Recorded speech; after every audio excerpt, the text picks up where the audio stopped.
Hola, bienvenidos a la esquina de Janeiro. Les habla Xiomara Espejo y hoy nos encontramos en la Biblioteca Nacional del Perú, donde conoceremos nuestra historia, nuestro patrimonio cultural y sus proyecciones a futuro.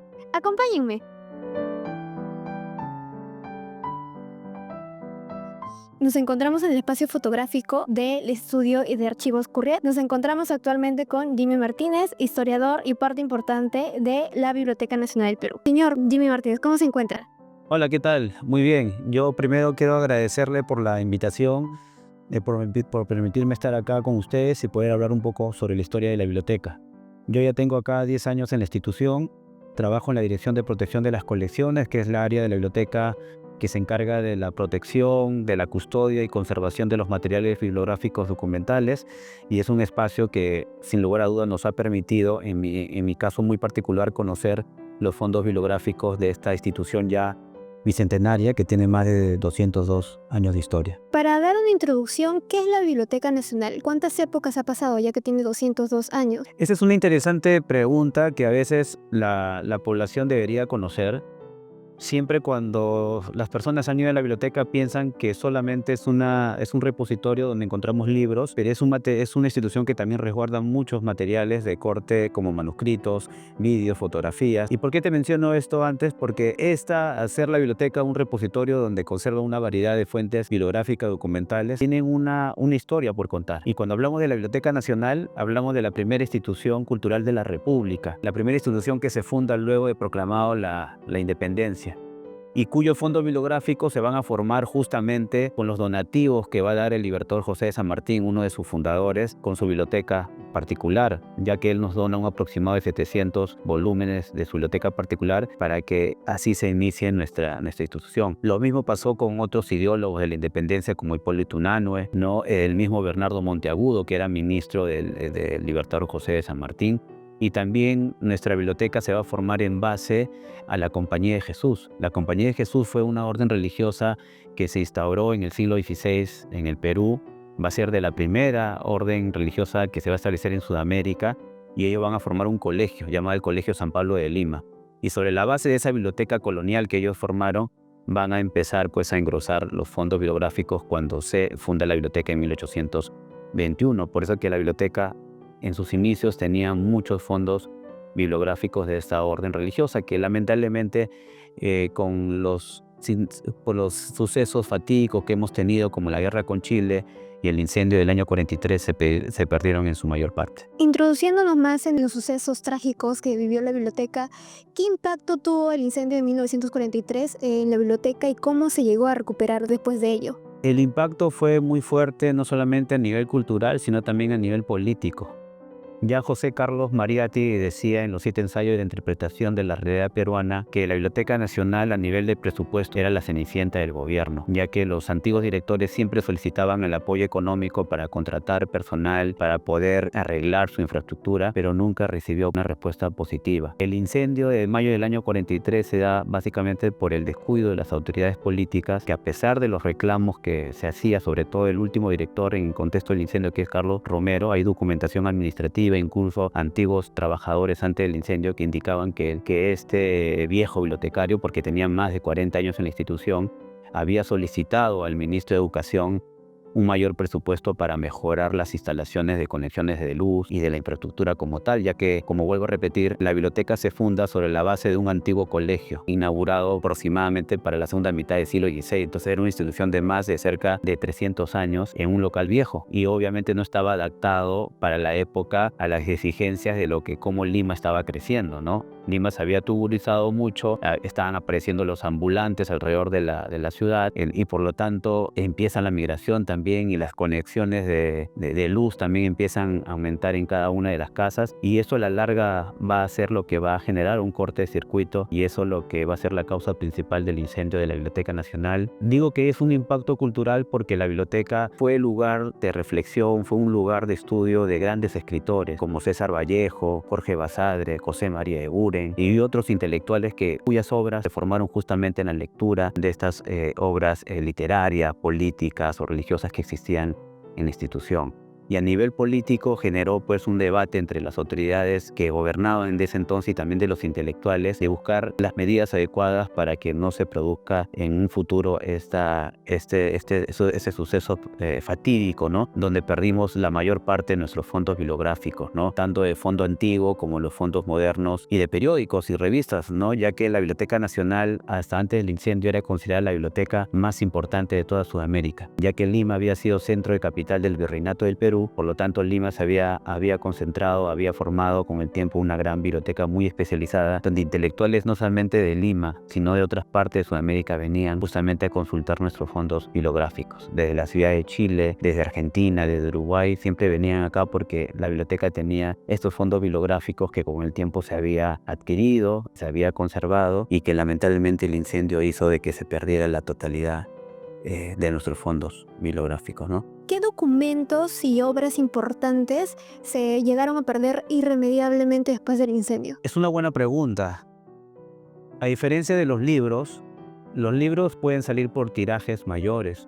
Cuando uno publica un libro, el tiraje puede ser de 200 o 300 ejemplares.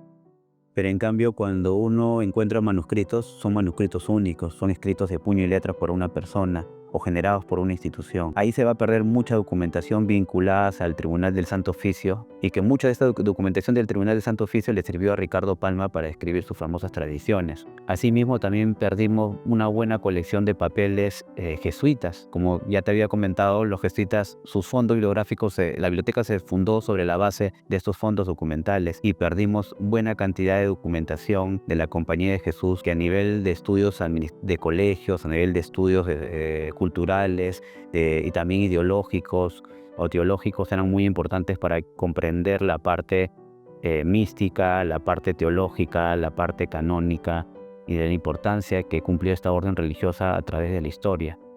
Se perdieron también la mayor parte de los libros que había donado el libertador José de San Martín, ¿no? José de San Martín, como te había mencionado, había donado un aproximado de 700 volúmenes, y esta parte se perdió en la mayoría del incendio. Incunables europeos, ¿no? E incunables sudamericanos, ya que Lima fue el lugar donde se va a publicar el primer libro más antiguo de Sudamérica. Algunos lo han llamado como los incunables peruanos, ¿no? Cuyo primer impreso data de 1584, que es la doctrina cristiana, y otros documentos más vinculados al ámbito católico. Entonces se pierde pues un gran acervo bibliográfico que con el tiempo se ha ido recuperando a través de donativos, a través de canjes, a través de compras que la institución ha ido adquiriendo de algunos coleccionistas particulares. Y en el caso de los coleccionistas particulares quiero indicar algo que quizás la población no conoce, y es justamente de que en el contexto de la guerra con Chile, la Biblioteca Nacional va a ser utilizado como caballeriza de la tropa chilena, y lo primero que hacen los chilenos,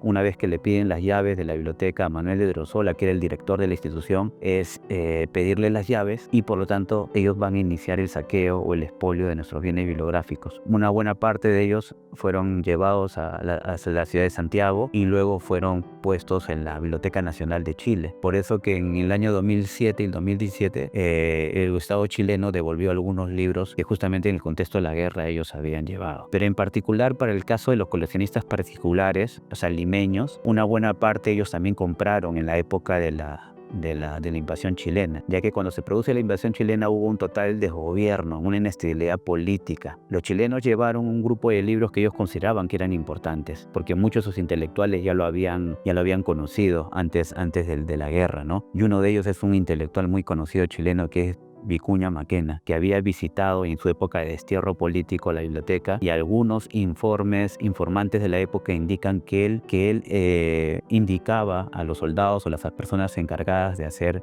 este expolio qué títulos y qué colecciones debían ser llevados a Chile. Por eso que en su colección particular que él dona luego a la Biblioteca Nacional, tiene muchos libros justamente con las marcas de propiedad de la Biblioteca Nacional, ya que antes los sellos de la biblioteca no decían Biblioteca Nacional del Perú, era Biblioteca Pública de Lima, porque se había fundado en la ciudad de Lima, y luego ya con el tiempo empieza a tomar el nombre de Biblioteca Nacional del Perú. Hablando sobre todavía este contexto de gobierno, en el contexto de la guerra con Chile, los coleccionistas particulares llegaron a comprar libros, ya, y Ricardo Palma, sabiendo eso, le pide al prefecto de Lima hacer un decreto para que todos estos buenos peruanos, estos buenos limeños que habían comprado los soldados chilenos los libros de la institución, ahora como un acto patriótico le devuelvan a la institución los libros que les pertenecen. Y qué curioso, después de ese decreto, muchos coleccionistas particulares devolvieron libros que habían comprado a los soldados chilenos, ¿no? Y así Ricardo Palma, después de la guerra con Chile, él va a ser nombrado director de la Biblioteca Nacional, y aquí viene también el apelativo, el sobrenombre del bibliotecario mendigo, que él va a hacer uso de su fama internacional para pedir, como un mendigo,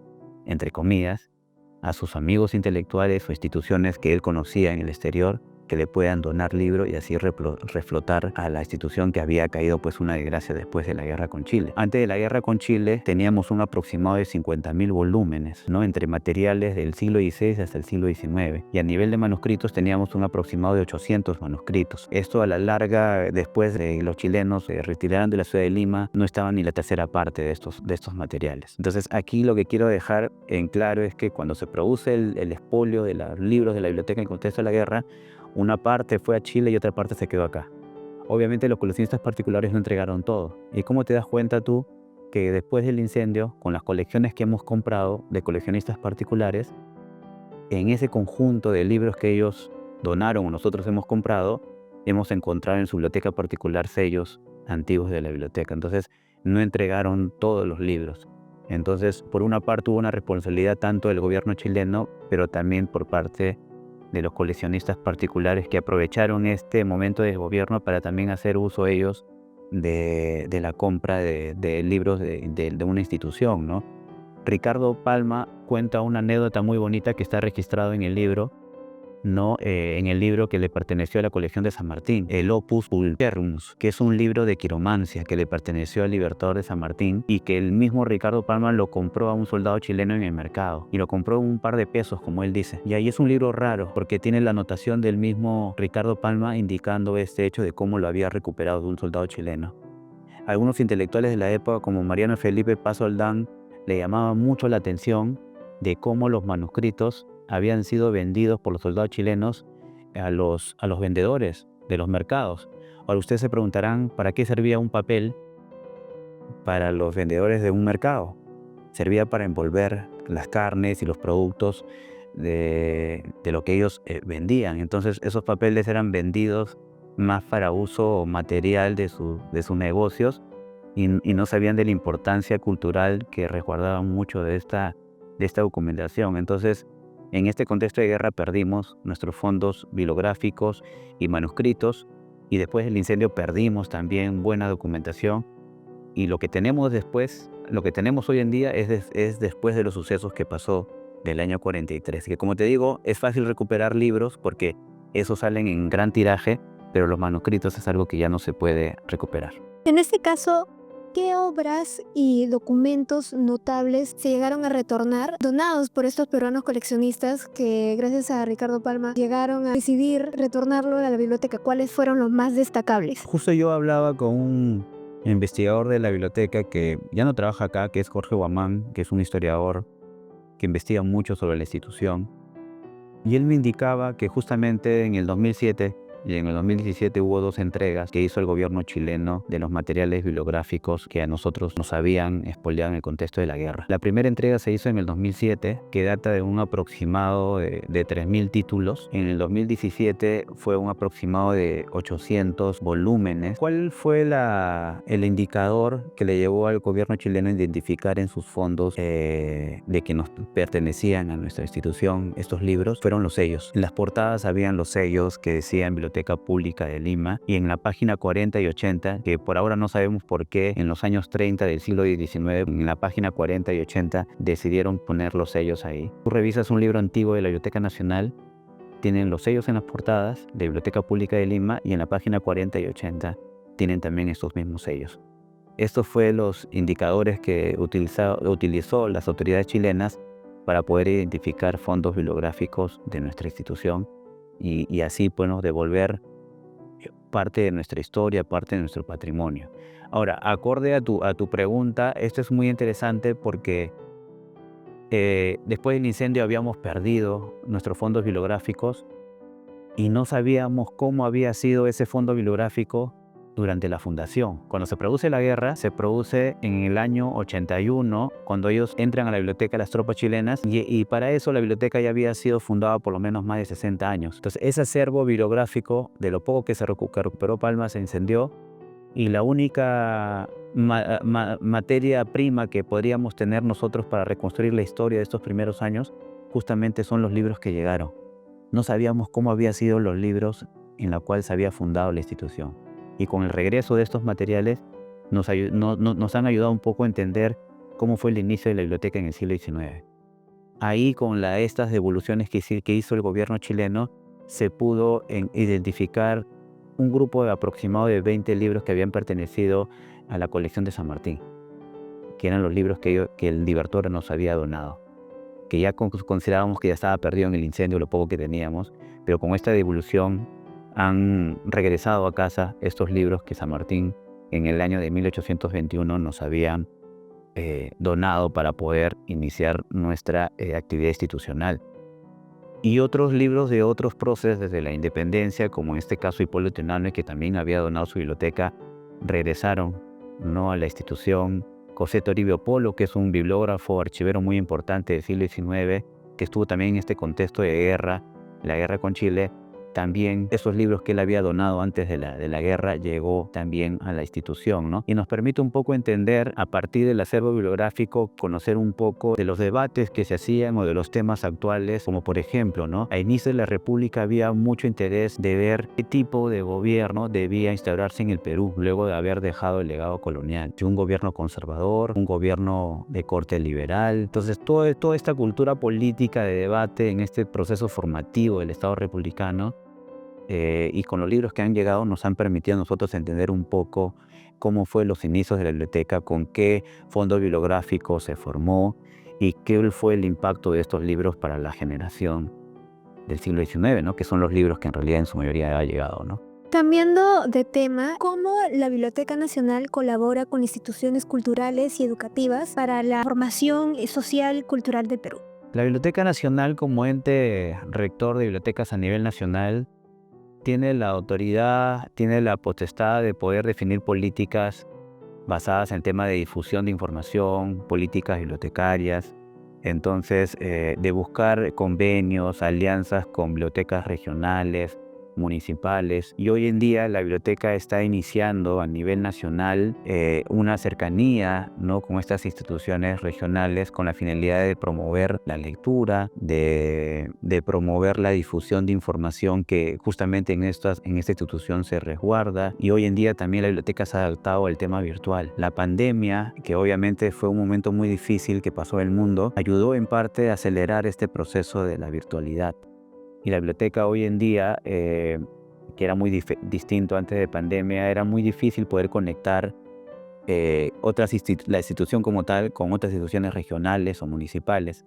Y hoy en día el tema de la virtualidad ha permitido, pues, ¿no?, que la biblioteca vincule su política de desarrollo de lectura y de información, justamente buscando estas alianzas con estas instituciones regionales, ¿no? Y sobre todo está incluyendo esta oportunidad de darle también a las personas de discapacidades poder acceder también a la lectura buscando otros medios como el sistema braille, el sistema auditivo. Entonces se ha buscado distintas formas para que la lectura sea más inclusiva para todos, ¿no?, y no solamente sea para un grupo o un sector, que siempre se ha hablado que desde Lima siempre se ha dirigido toda la política cultural, ¿no? Entonces se está buscando también estas alianzas y políticas bibliotecarias. Actualmente ustedes cuentan con un repositorio digital. Considerando los cambios tecnológicos que están teniendo, como la inteligencia artificial y los cambios sociales, ¿cómo ustedes se proyectan un futuro?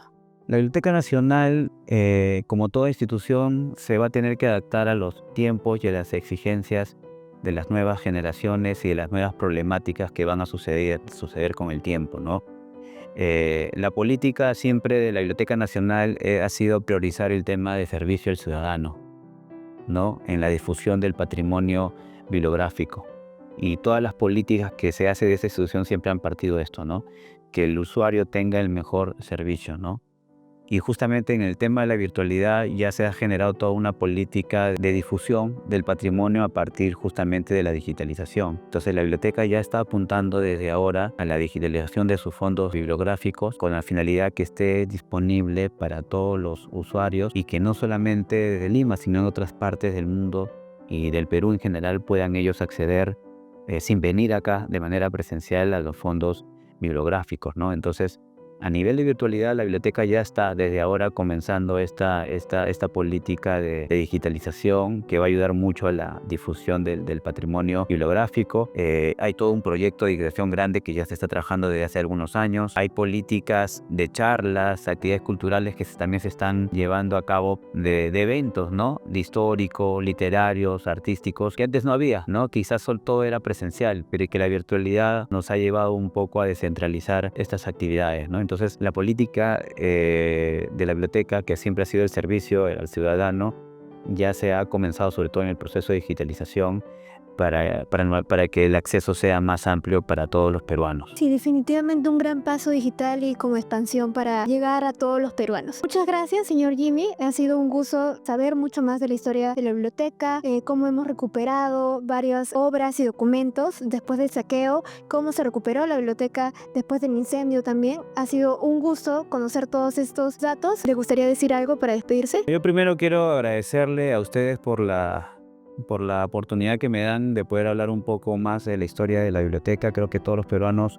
deberíamos saber sobre nuestro pasado histórico y sobre todo de una institución tan importante como es la biblioteca, la primera institución cultural de la República, donde se han formado grandes intelectuales, un premio Nobel, como en el caso de Mario Vargas Llosa, desde muy joven pisó la Biblioteca Nacional del Perú, y la biblioteca fue un espacio también de interacción académica. Venir a la biblioteca es interactuar con colegas, con amigos, con gente que ya tiene un recorrido profesional grande, pero también con jóvenes que están muy ávidos por aprender cada día, y creo que la biblioteca hoy en día está permitiendo ese espacio de diálogo, de conversación y de acceso de manera gratuita, ¿no? Ya que uno viene a la Biblioteca Nacional, los visitantes en un pago tienen acceso a una sala de lectura que en mi época me hubiera gustado tener, acceso a internet gratuito, la sala de estudio para alumnos es desde las 9 hasta las 8 de la noche, entonces es una buena oportunidad que la biblioteca ofrece y que todos los peruanos deberíamos, en este caso, aprovechar. Así que nuevamente muchas gracias a todos ustedes por la invitación. Muchas gracias por acompañarnos en esta enriquecedora entrevista. Espero que les haya gustado y conmigo